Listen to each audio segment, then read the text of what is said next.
We should be streaming on YouTube. Hello, Tube. Hello, YouTube. Let's get Helix Rock Radio rolling.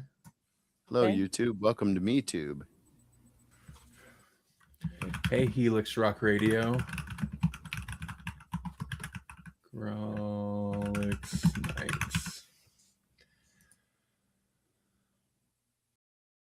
Welcome to Grawlix Nights, the Grawlix Podcast live show. I'm Randy. I'm Melanie. And I'm Jesse. I had to. That'll be my energy for the night.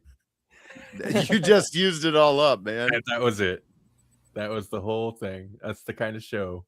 That's the kind of show we're in for. No, hey, it's good to be back on here. We didn't stream last week, did we? No. Nope. No, that was New Year's Day. So it's been a little while. It's been a couple few weeks. Uh-huh. Yep. It's New Year. That's the norm anymore, though. That is. Well, and I mean, it's not. Listen, we're at this point. We'll all skip a stream on a whim, but we had the holidays going on, so it was a more valid whim. It's the whims of change. Yeah. Speaking of New Year, 2026, New Year, new everything. Yeah, Brand new me, new you, everything. New crises. What? New crises. A few, maybe one or two. Oh, this isn't going to do anybody any good, but I meant to show Jesse because he's the only person other than Melanie who will probably see me in the next 6 months. I got this. Hey-oh. It's a Mothra. Mothra. Got an awesome Mothra t-shirt for the holidays. Yeah. From Melanie's mom. I love it. I think it is. Listen, I'm not going to pick favorites. But considering most of what I got for the holidays were things I added to my own wish list, Sure. this is my favorite thing. Yeah. But yeah, so holidays have happened, New Year's happened. Anything exciting on your guys' front? Well, how you two doing? Doing all right. That's a loaded. Doing all right. Dude. Yeah. When how are you doing is a loaded question. Man. Here's what we're talking about tonight. Let's just get to the point. The Stranger Things is come and gone. It's done. It's over. Is it though? It is. Episode 9, baby. Let's go. If there was gonna be an episode 9, it would have dropped yesterday, apparently. Where do these things, like, there's such specific details. This conspiracy theory, the episode had a title. It was like Conformity Gate or something. It was going to drop on the 7th. Like, people are too good at these conspiracy things. I think somebody thinks up this specific information like it's so specific, people are just going to buy in. And I do want to talk about that a little bit. I've seen it. I was reading an article before we got together for this little live stream. And if you don't know what we're talking about, then good on you for not spending time on social media or TikTok. But if you don't know what we're talking about, the Stranger Things finale, episode 8, aired on New Year's Eve. Was it? Or New Year's Day? We didn't watch it till after. New Year's Eve. It was New Year's Eve. Yeah. New Year's Eve. We didn't watch it until the next day. Its reception has been polarizing. It's had a polarizing reception, and I've seen it framed both as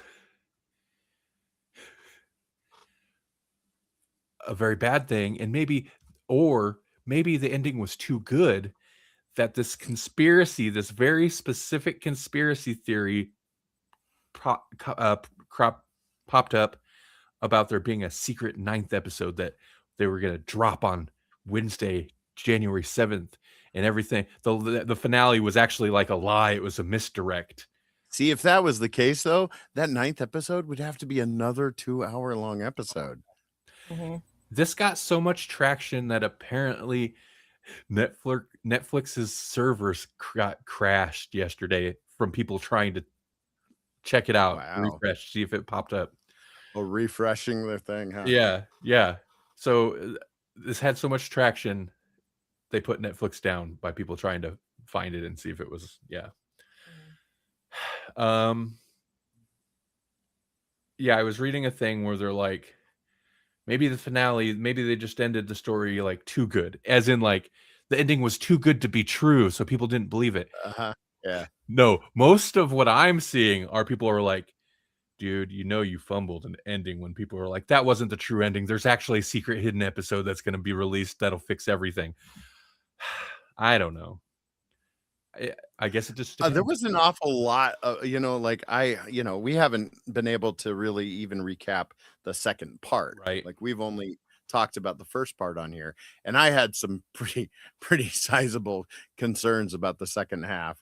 It was like the first half was I had my nitpicks with the first half of season 5, but I was like, overall, this is very entertaining.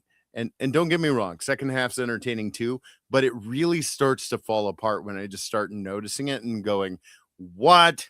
Like when the come to Jesus talks become so like obvious that you can see him coming a mile away, and like I don't know, it's like they just got kind of ridiculous, and then like the aha, I know what to do got really ridiculous, and then was it someone said basically the entire point of Mike, the entire point of Mike this whole season was just to give pep talks. Yeah. It was literally his job. He had like they couldn't come up with anything richer for him than that. They weren't Like, even he's the very pep good pep talks. No, they weren't. Like, here's a miniature I was going to give you later, but I feel like you need it now because you might be fighting a demon later. Yeah. So, okay, before we really dive into it, because and you had shared a review with me about the second chunk that got released of this season, and I hadn't watched the season yet, but I have since. Obviously, I've watched the rest of the season and the finale, and I read that review. And while I would not necessarily go at the show as harshly as that review did, Sure. I kind of agree with every point they made. So before we really get into it, did you overall, is it okay? Did you like it? Did you hate it? Because I mean, I think we maybe can all agree there's flaws, and Oh yeah. we Yeah. like to latch on to those flaws here. I liked it, and I am one of those people that thinks that the finale was pretty good. Overall pretty good. At the very least entertaining enough that I was like, and like the back half of the episode being mostly like what happens next? What happens after all of this other stuff has happened? How do they move on? Where do we go from here? And I thought that was all like, hey, kind of nice way to put an end to the story, but also leave lots of doors open for whatever side stories they want. Yeah, I thought it was fun. Doing stuff Overall. in HUD basements in somebody's uncle's house. Yeah. Oh yeah, huh? Melanie, what did you think about it? I was okay. I mean, there's inconsistencies through the whole series. Oh, yeah. And stuff like that. So that it was fine. And I knew. I mean, it's that kind of show. It's going to be kind of hokey pokey, and it was. I was maybe more surprised by the Lord of the Rings ending, as in there were like 14 of them, than I was anything else. But it was still okay. Yeah, I didn't hate it. I don't think it's interesting because there are definitely people who are like they went full, they Games of Thrones this thing. I don't think it's that bad. I don't think it's that bad, and I don't think enough people online think it was that bad in order for that to be the general whole thing. But there is a lot of negative sentiment towards it, and I don't think it's not. Some of it's unearned. There's a before I had even watched it, I had already seen the homophobic stuff cropping up. I don't think that's earned. I don't think that's everything around that's necessarily perfect because it kind of does tap into writing flaws. My biggest thing is the writing the writing fell off the cliff a little bit in that it's those heart to hearts, as that review stated, the heart to hearts, where, and it did become so predictable where they're walking, and it's like, well, first off, you all should probably be running, but nope, we need time so that it's okay. We need time. That reminds me, is my phone on silent? I know that wasn't your phone, but still, to have there has to be some type of emotional talk between characters. There needs to be something. And my big beef with, I think, the first chunk of this season was some of that felt really really manufactured. The Steve and Dustin thing, while I think the resolution was nice, I think them being so at each other's throats felt unnecessary and manufactured for just to have some drama. But man, even that last episode was better about the breaks. It was still bad. Like when they're climbing up the tower in the upside down. I'm pretty sure it was in the upside down. And it cuts to a shot before the two characters even in frame. It cuts to a shot of the little platform partway up climbing. And I was like, oh, time for a little character one-on-one. And it was. Hey, man. Yep. And that was the Will and Mike talk in the finale. That stuff kind of felt like amateur hour. And I think my biggest problem, and it's the issue with those heart to hearts, is like, one, you didn't structure your story, your plot, to allow for natural feeling downtime where the characters can actually have these conversations. So you just have to shoehorn them in when they're literally walking from action set piece to action set piece or whatever. It feels super unnatural. Two, like Max needs to run for that portal and be like, oh, hey, Holly, maybe there will be a portal over there or something, or give Holly a heads up that there's not going to be a portal for her before they get there. Just like when they stop and have these long heart-to-heart talks, and it's like, where's the urgency? A thing is supposed to be happening right now. I feel like that's bad writing. That's bad writing. You need to write natural feeling lulls in your story, in your plot, if you want to have these like stop and come to Jesus moments, like you said. That's my number one issue, I think, with this whole season, was that felt bad, man. The thing natural one. Oh, sorry, go ahead. Well, my biggest one was this whole stupid thing they did with Will, where at the end of volume 1, he becomes like super awesome or whatever. Like he comes into his own, you know. He has this whole moment where he's like, I know who I am, and do, you know. And then he's like, I'm the sorcerer and I can control the demogorgons and whatnot, right? And then they immediately, in volume 2, they immediately make him Vecna's puppet again. And what does he do as Vecna's puppet? He shows him where Max is. And it's like, you've been in control of Will this whole time, and you didn't know where Max was. Then that means you weren't looking for her, because you knew she was hiding in the cave. And so if you were looking for her physical body in the real world, you could have had that information at any time. Right. But instead, you got to take this character who's just found his agency and rip it away. Yeah, real bad. So we can have more heart-to-hearts with his mom. That's what I was gonna say. The most natural feeling one sort of was that one, because they were just sitting there.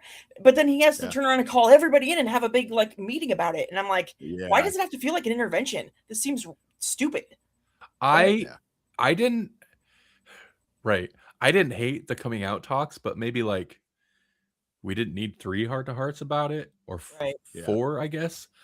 I read that as I feel like they didn't know what to do with any of these characters. I feel like they're like, well, these characters are kind of naturally at their end of their whatever, and they didn't know what to do with it. But they have that hook with Will. That's some drama Right. they can work with. They haven't explored, and that kind of gets the most heart to hearts. Yet at the same time, they did not utilize him well at all. I agree with that. I didn't mind that big group coming out thing. There were some things about that I really liked. I liked that look.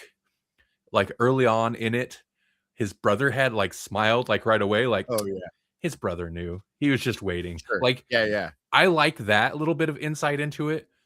But after reading that review that you had sent me, Jesse, that article, unfortunately, pointing out that everyone was in there makes it really weird. And like, why was Murray in there? Yeah, that was the thing. Was like Murray being in there was like, oh no, yeah. Murray would have been like, all right, let's pull our bootstraps up, or let's right, let's put our big boy pants on and get to work. He's like, That's okay, Murray's congratulations. What are we doing? Yeah. Or like it's weird that everyone was in there. It should have probably. And they pointed out that it would have been so much more impactful if it was more of like a siloed situation where it was just like one or two people.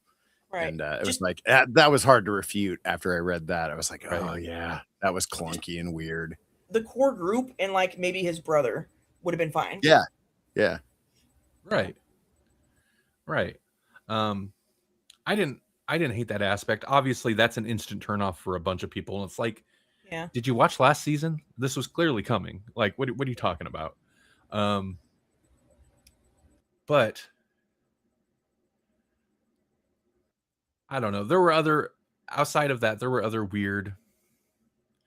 There's definitely things I can overlook that are fine. Like Vecna's plan to me didn't really make sense. I did like that that Vecna essentially wasn't the big bad. I actually really like that because I was never crazy about Vecna. It's like, okay, so it's this guy. Cool. But it's just like a dude. Yeah. I always liked it better as he Mind felt Flayer. tacked on. Yeah. The Mind Flayer was so much cooler. And so I'm glad that big spoilers, by the way, all the way around here. It's a little late to maybe throw that warning out, but I like that essentially the Mind Flayer was the big bad, kind of controlling Vecna, but also I kind of jokes though. I couldn't hold it back. Like I had to MSK. It was MSK 3000 or whatever.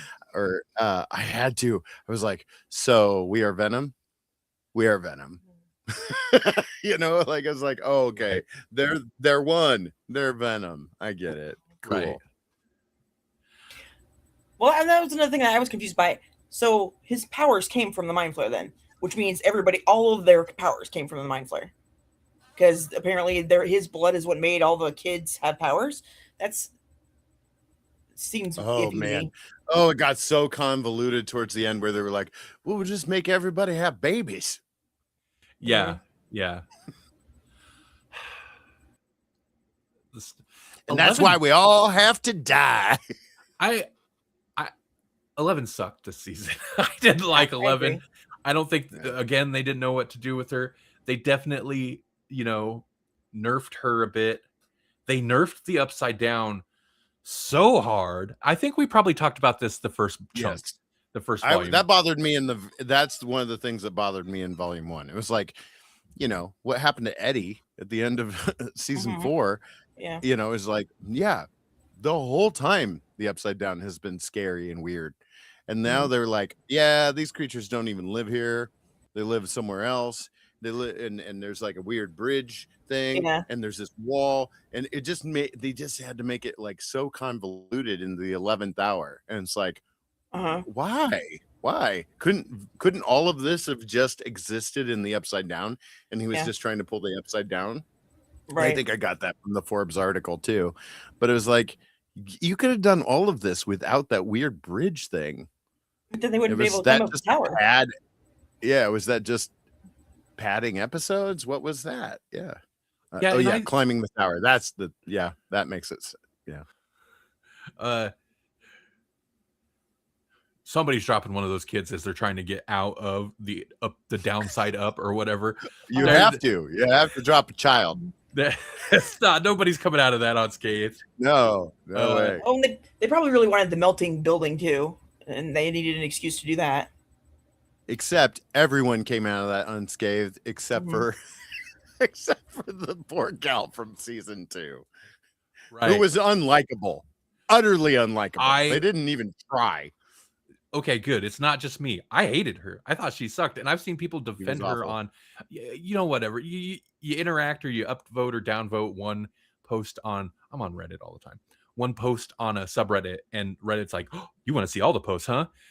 So Stranger Things posts have been all up in my feed, and there are a lot of people that defend her, and I'm like, but in what way was she likable ever? Like, and at least in this season.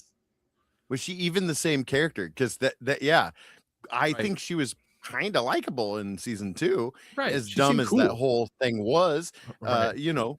She was cool. She was taking care of what's her real name? June. She was taking care of 11. Right. Oh yeah, was that her real name? Oh, Jane. That's what. Yeah. That's her real name. I don't know. I remember. I forgot. I feel like I probably am more forgiving of some of the plot holes because there's a lot of stuff I've forgotten because I don't know. It started like 7-8 years ago. Oh man, you look at them and they're actual babies, and now you see them and there's like, whoa, it's been more than a couple years here. And it is graduating as a full adult. It's definitely another case of where, and people are being real hard on the Duffer Brothers about it. And I think overall, like, they had a great idea. It's fine. I think it is a show that suffered from being so successful, but also whatever weird gaps and COVID and all that, like, weird. I think there were probably several elements that contributed to it, like kind of collapsing in on itself a bit. But people are bringing real hard on them. But I will say, they're one of those where, like, yeah, we've had a plan since the beginning. We know how it's going to end. And then you get to the end and you're like, did you? But did you? Because this does not read like you've known how it was going to end the whole time. Or else you probably should have done better foreshadowing or something. We all saw Lost as well. You can't pull that on us, Like, no, come on. This might have been like original plan. Maybe the original plan was they're going to win. And that was like that was what they knew. The rest of it they had to fill in. Right. They're going to win. Maybe 11 dies. Or 11 has to be taken off the board. Like, that maybe all was planned out, but I don't believe the other stuff was planned out. And also, I feel like there was such a, probably pressure to go as big as possible. But man, I don't even remember what season where 11's one of the big climax was 11, they're in this little space underground and she's against a wall or something. I don't know, doing some mind power against the wall. And I remember that feeling more mysterious and epic than this whole convoluted other world crashing into Earth, and that's somehow going to be good for the Mind Flayer. It doesn't make sense. It's just kind of epic scope for the sake of epic scope, but it loses its actual wonder and awe. And anything that it's basic storytelling 101. Anything that you're going to pay off in the third act, if you think of this entire show as this grand story or whatever, right? Anything you're going to pay off in the third act has to be set up in the first act, even if it's just little hints or whatever, and there was literal nothing about any of this in the first act, which is no, you did not have this planned all along. I was worried at the end of last season. I had that little feeling, and it was confirmed at the beginning of this season. The end of last season, it seemed like the apocalypse. The town was in ruins. The beginning of this season, just lay some metal plates down. It's fine. And that kind of tells you it just reeks of writing yourself into a corner and then be like, we got to nerf everything. How are we going to get a season out of this? We need to nerf everything. Yeah, but also, I feel like go ahead. I feel like this set up a bunch of spin-offs too. You think so? Like I don't think spin-offs were ever in the original plan either. And this was like, well, it suffered from MCUism, where it's like, we got to set up the next movie. We got to set up 5 other spin-offs. Yeah. For all the endings that they had, they never addressed what happened to the girlfriend that, the nurse lady. Robin's girlfriend. Yeah. Why was she there? She was with what's her name? The girl, Max. Hiding in the wall, and they got caught by the military, and then we never heard about her again. That's another thing. The fact that none of them are spending the rest of their lives in a military prison somewhere. Nonsense. Right. Nonsense. Right. Like, oh, the thing closed so that rather fairly diabolical power mad military lady, Linda Hamilton. She's like, I guess this is over. You all are free to go. I'll give up. Yep, I'll give up. You have no information that I might still want. Right. You guys clearly don't know anything about any of the stuff that's happening, even though you've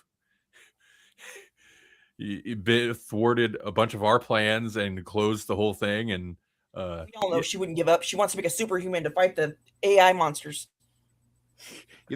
Government was really, really forgiving back then. That really is nonsense. That might be maybe the most egregious thing. Not even Murray, who, like, you guys know for a fact he snuck into the base how many times he was smuggling contraband. Oh my god. They destroyed how much millions of dollars worth of your like base property and military property and vehicles.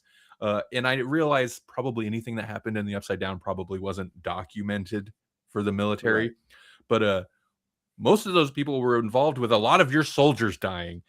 It's fine. Let them go. This town's done. We don't have any more need for this town. We're just gonna let it all be. Most of them, to be fair, most of them were killed by 11, and she was gone. So, not Linda Hamilton.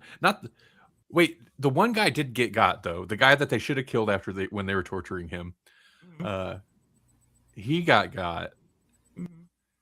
But Linda Hamilton, the wolf pack or something. I saw that in the credits, and I was like, oh, of course they were called the Wolf Pack.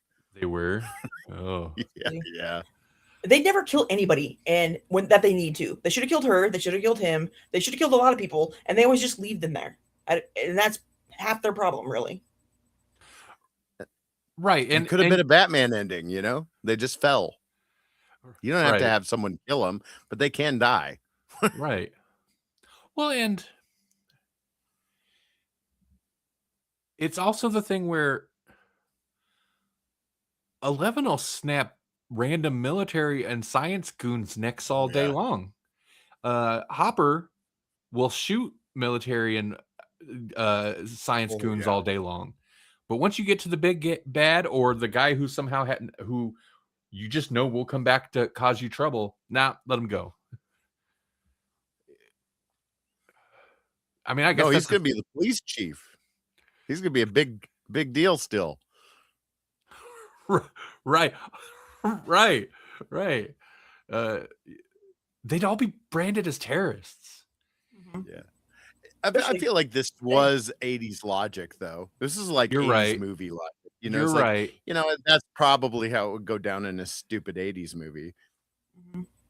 No, you're exactly right. I got to remember, like, especially as soon as, what season was it? 4, 3, 4 really. I think 3 brought the Russians in, and 4 really dove into that. As soon as they brought that in, and it almost was cartoony, where the Russians have like a secret base in the mall or whatever was going on that season. Yeah, was that season 3? I think it was season 3. Yeah, you're right. Then you got I guess you got to overlook some things because it's 80s movie cheeseball logic. You're right with that. I'll overlook the fact that they all should be rotting in prison or whatever. Well, they should have been dead when the Terminator was hunting them through the carnival. Right.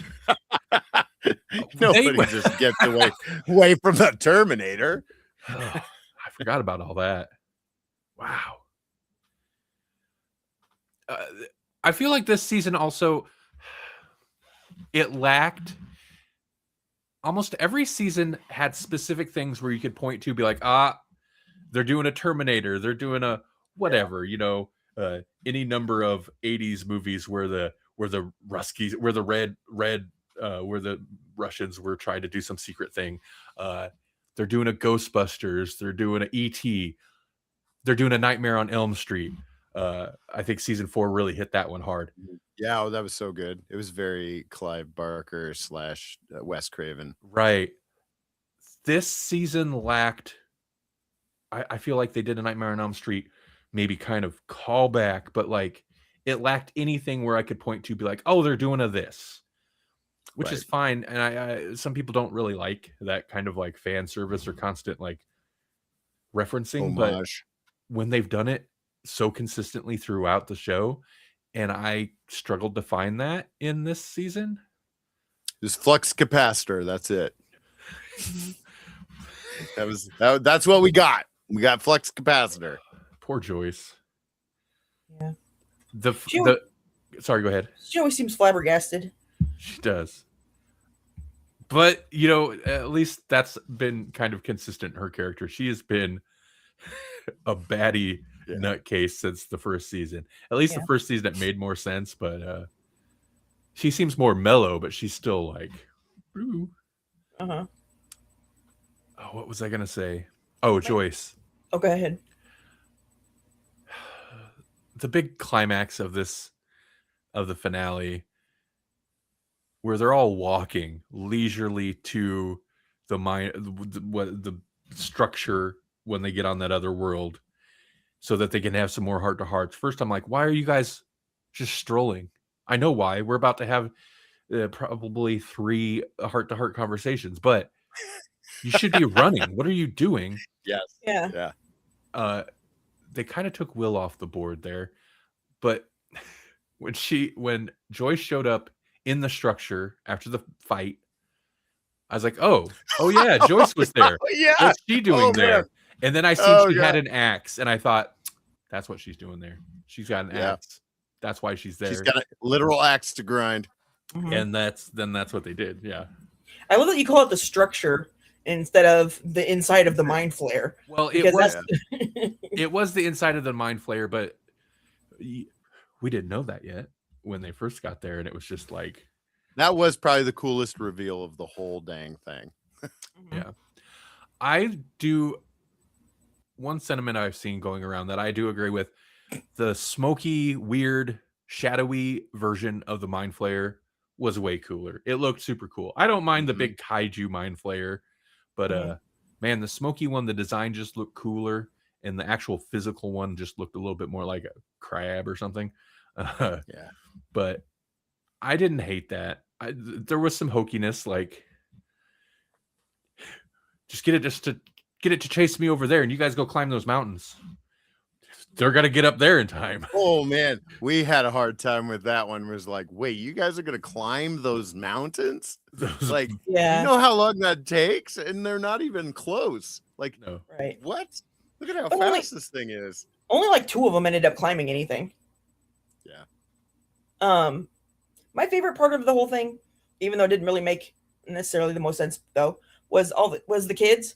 I liked the like stuff with them being like, no, they confused you and whatever, and like attacking her, and I was like, whoa, interesting. Little group think, a little indictment of that. Yes, let's focus on things we liked for a moment. Yeah. I've seen Holly get a lot of slack. The character, the little sister. Oh yeah. I kind of liked Holly. I thought it was fine. Maybe it's a little weird that maybe she got as much screen time as she did in the core group. Yeah. It was really split, like whatever. But I thought it was fine. It was all right to bring. I liked it when Lucas's little sister kind of became at least a secondary member of the group. That was kind of cool. Well, and I felt like it was part of the closure of it was that they were handing it off to the next generation. So it made sense to bring them in. That part was cool. That like that they tied a nice little bow in that. Yeah. Delightful dip-ish. Derek was Yeah. fine. It was fine. God, that was the first volume. I'm not gonna get into rehashing the first volume. Yeah, the Henry stuff at the house was okay. I'm just not wild about Henry himself. Me either. And I didn't like their whole how he got the mind flare, which then created the whole situation in the first place. Like, who the heck is that stupid guy now? And why does he have that in his briefcase? They didn't explain any of that, so they didn't really explain anything. It's all that's spin-off territory. In fact, I'm pretty sure that's planned. Like that is something they're gonna dive into in another series or something. And what little kid gets shot and then goes and beats somebody to death with a poker? That's not the normal reaction. You're right. And that would be a traumatic experience. And I realize it was probably more traumatic because of the mind flare rock into his blood. But then Will had to have a heart-to-heart with Henry. Yeah. Right. You're just a kid. You were just a kid, man. I get it. Yeah, they tried to do the like, well, he's really just misunderstood. Like, I didn't hate that where they're trying to kind of humanize him, but then he's like, no, I want this. Right. I agree. We're one. We're on that. We got the same plan. We are Venom. Yeah. You can tell he's a bad guy because some dude's sitting there freaking out. Stay away from me. You don't go open the briefcase and grab the magic glowing thing in there. You want to be a bad guy if you do that. That's true. I just killed a man and stole his treasure. Yeah. See? He's a bad guy. Not much of a Boy Scout, was he? Nope. There are things hinted at. I read into it a little bit. So there was the Stranger Things stage play that kind of further developed some stuff that they hinted at, like the fact that Henry and all the adults went to the same school. Henry and Hopper, Max mentions Hopper's smoking a joint in here, and Henry was talking to a Joyce, like in his high school memories. They all went to school together, of course. I guess it's a small town, but wasn't he like didn't he become like a serial killer before he became Henry, or was that, I don't know. I can't remember. Oh no, I don't know. They had that whole thing in 4. See, 4 had such a cool vibe. I don't know. I agree. Which one was the mall stuff? Was that season 2? I want to say 3? that was 3. 2 was the girl of Max's brother, I think. That didn't tie into the mall stuff? Oh, maybe it did. Maybe you're right. Or maybe that spanned those 2 seasons. See, I think like season 2, like 11 is like hidden in Hopper's shack the whole time, and then in season 3 she's like a teenager now, so she's getting out a little bit more, and that's when Max teaches her how to be a girl or something. Okay. But maybe I'm wrong. I don't know. No, that seems right. That all sort of blurs together. Yeah. Yeah. Well, when he was in Russia was when they did the mall. What season was that? Oh, that's right. So that would have been like 3 or 4. They set up the cliffhanger of like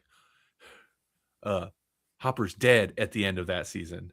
And then the next season, which I think would have been 4, he's not dead. He's in Russia.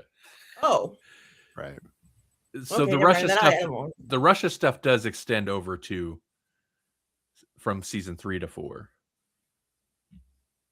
Like they take care of it domestically, but then somehow Hopper ends up in a Russian prison instead of dead like he probably should be. It's such a big, there's so many big swings in this series as it goes along. Yeah. I don't know. Yeah, I did not hate this season. I feel like it is the weakest. That's my big takeaway. I didn't hate it. There's some stuff I liked. There's some stuff I was getting very irritated about that I did not like. But overall, I think my big takeaway is just it's the weakest season. It's the weakest. And I feel like it would maybe have been hard for it to not be the weakest. It's hard to wrap a big thing up, especially when people have expectations and you're trying to probably meet expectations. Uh-huh. And then also having all these gap years doesn't help. And you're the Duffer Brothers. You're not the Russo brothers. You know? Right. you gotta give them some slack there. You know, they got time. My big takeaway is Robin is Uma Thurman's daughter for sure. Oh yeah. I like Robin. Yeah. She can be a little annoying in this season in particular. She's a little annoying and kind of cringy, but overall, I like her character. Mm-hmm. I didn't like Murray at all. You didn't like Murray? He was a jerk, but I think he was always supposed to be unlikable, and he just got back to his roots in this season. Yeah, I mean, I appreciate the kind of character they're going for, but like, man, somebody should have just throw a punch at him because he's just nonstop sarcastic and like unhelpful in his comments. To a bunch of children too. You know? Yes, just like a jerk to kids too. He could be fun. He'd show up do his Santa Claus bit, but man, when they're like actually doing important, dangerous stuff, he's just a smart aleck the whole time. Mm-hmm. Like, that's not helpful.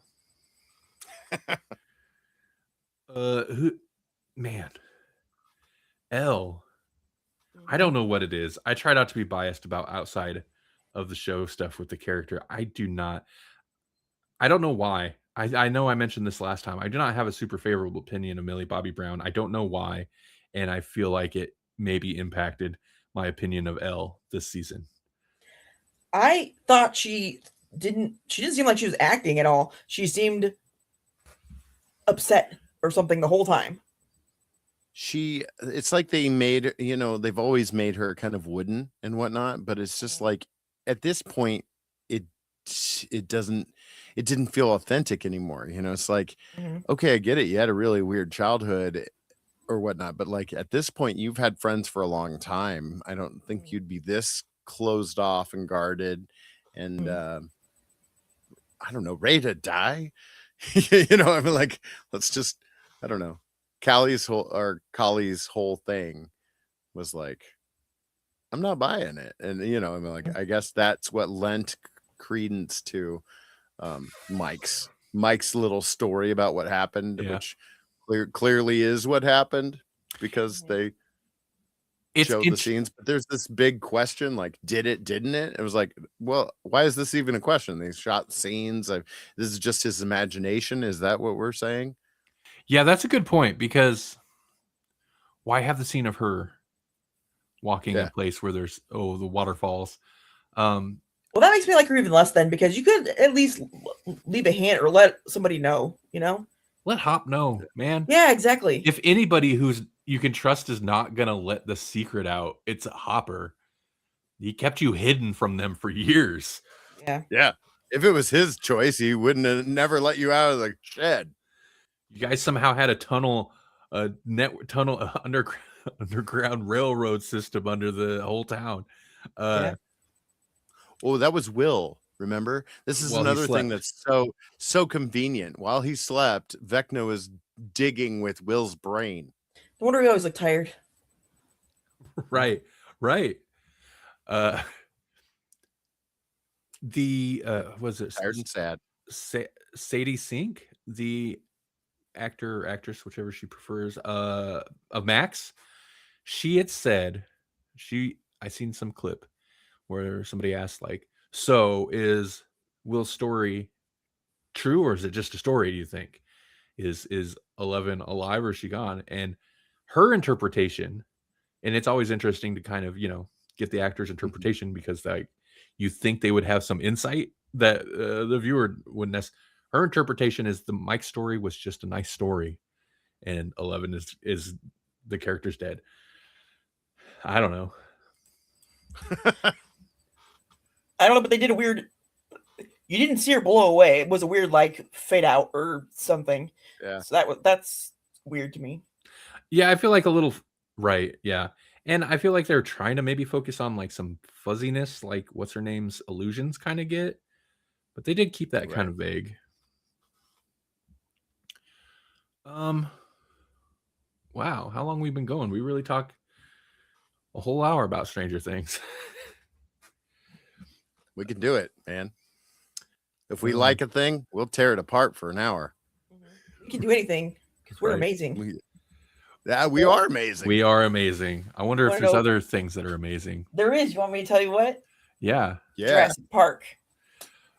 Not what I was expecting. Okay. Yeah. Nope. Yeah. Well, although there are a lot of inaccuracies, one piece of the science that it portrayed turns out to be true, or kind of. So new research from the University of Florida indicates that the movie's central premise may be more realistic than expected. Because based on the blood contained in just a few thousand of the 50,000 mosquitoes they caught, the researchers were able to identify the DNA of 86 different animals, representing around 80% of the vertebrates that the mosquitoes are known to feed on. So the only common food sources missing were from animals that were endangered or subterranean, like moles and stuff. But okay, so although they're not saying that they can use that to recreate the animals themselves, so they're not going to be bringing anybody back from extinction or anything. But what it is good for is that studying the mosquito blood can monitor an area's biodiversity, which is usually really expensive and labor intensive. But this will get a big sample from just a few thousand of the mosquitoes, so it's quicker, easier, it's more thorough than they would probably be able to do it themselves, and at like a fraction of the cost. So it's kind of big news for conservation people. That's it. Yeah, good. Yep. I know. Aren't they still working on like cloning a woolly mammoth or something though? They are, yeah, but that's directly from woolly mammoth DNA from the animal itself. Oh, like not from the whatever. mosquito. Yeah. Oh, gotcha. Yeah. Okay. Yeah. I don't know. Maybe it's because it's been digested or slightly or something. I don't know why they couldn't do it from maybe it's not like a full sequence of DNA, but it's enough to identify it, something like that. But yeah, they're like, we're not going to be able to use this to make an animal, but we can still use it to identify the animals. Oh, 2028 is when they want to debut a calf of a woolly mammoth. They've already they have cloned and have had born some wolves that had been extinct, but they're being really secretive about it. That's right. Like the dire wolves or whatever. Yeah. They're keeping it under wraps for now. I mean, people know what happened, but petting zoo, let's go. Yeah, maybe they'll have rides. Can you imagine riding on a big huge doggy? Ooh. The North remembers. Mm-hmm. I'm not riding on a wolf. Why? Wolves are bad. No. I was humped by a wolf once. I don't need that. Really? Yeah. That's the stinger clip right there. Well, I had an elephant steal my money, so. No, I was humped by a wolf once. I don't need that in my life. Not again. No. I put that behind me. Don't touch me. That's maybe not funny, but still. No, wolves are crazy. Even a normal wolf can be very large. Oh, yeah. And, whatever. At the time I was like a kid, I don't know, young teen, maybe tween at youngest. But, man, wolves stand taller than a kid. Like, those are tall. Yeah. Anyway. You don't want to be part of the wolf pack? No, I don't. Wolf pack soldier number 1. Got that dog in you. Oh, baby. They say there's 2 wolves fighting in every. It's the one you feed. It wasn't that bad. Come on. So exciting show. Good stuff. Mm-hmm. I'll only mention it just because it's not a thing we really dive into. We watched one battle after another. I enjoyed it. since otherwise we just been watching anime. Yeah. Freaks on a Train. It's great. Bakano is the actual name of that show. Freaks on a Train. This month, sometime, we'll probably be talking about some Berserk. The manga. I'm excited. I've read ahead a little bit. Just a little bit. Just the whole series. No, it's still ongoing. I just read to where the original author. just the whole thing we away. were gonna do. Yeah. Yeah. Yeah, I guess that's it. Jesse, you got anything exciting going on coming up? I'm working on my poetry thing. That's the thing I'm doing. And Yeah. then I started a short story. And it's based on stuff from the old D&D game. I don't know if you remember. I don't remember how many times you got to play, but I had a setting that was loosely based on some things that like Lou, he infected my entire campaign always with just his shenanigans, like he would just do a thing and it would like permanently alter something in my game. And so like I had this shop that was called Chiru's Shop of Wonders, and didn't really have, it was like a morality test type of thing. It didn't have a shopkeeper. Well, his character decided it needed a shopkeeper, so he made a little paper snowman to sit at the front counter. And so the paper snowman's just always there. It's a staple of that setting. And I just thought, you know what? This is such a weird setting that I think I need to write a short story set in this setting. So I'm trying that. And I've never written a full short story. I've written scenes before. I've written little audio skits and stuff before, but I've never done like a full on short story. So this is a new challenge for me. This is my not resolution, but this is my kind of goal for 2026, at least for Q1, because I'd like to maybe even submit it to the story contest at the next show I'm going to in, I think it's April or March. I love it. Cool. So that'd be my news. Keep us abreast of that information. All right, we'll do.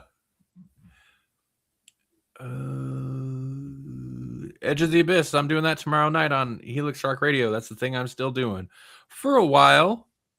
I might be wrapping the show up before at some point this year. I feel like it might be about time, but still enjoy doing it. I've got one more episode of the best of 2025 to do. So tomorrow it'll be the best black metal of 2025. Yeah, on Helix Rock Radio, rockradio.live. You can listen to it live, or next week it'll be on replay on abyss.show. That's what I got going on. Hey, Melanie, what about you? I got nothing. Okay, I was hoping you were going to just make something up. I'm sorry. You don't have to. I was just like setting it up for just the off chance that, No. She's like, she's gonna like kidnap a political figurehead or something. Yeah, and then I'm gonna burn it all down. A foreign one. From a foreign one. Yeah, of course. Not domestic. Oh, yeah, I'm not a domestic terrorist.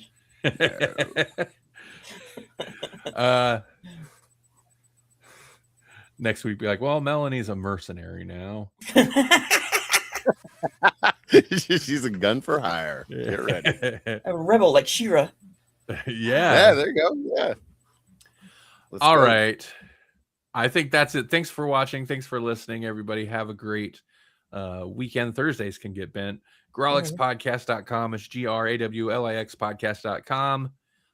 There will be an audio episode hitting the feed soon. First Happy New Year. Happy New Year. Happy New Year. What were we? Smurfs. The Smurfs episode, I think, still needs to hit the audio feed. That's the one I think is, or no, Uzumaki. I'm behind. Uzumaki, then Smurfs. And we'll be talking about Berserk later this month. So, first off, bye, YouTube. Let's get YouTube out of here. Bye, YouTube. Bye, YouTube.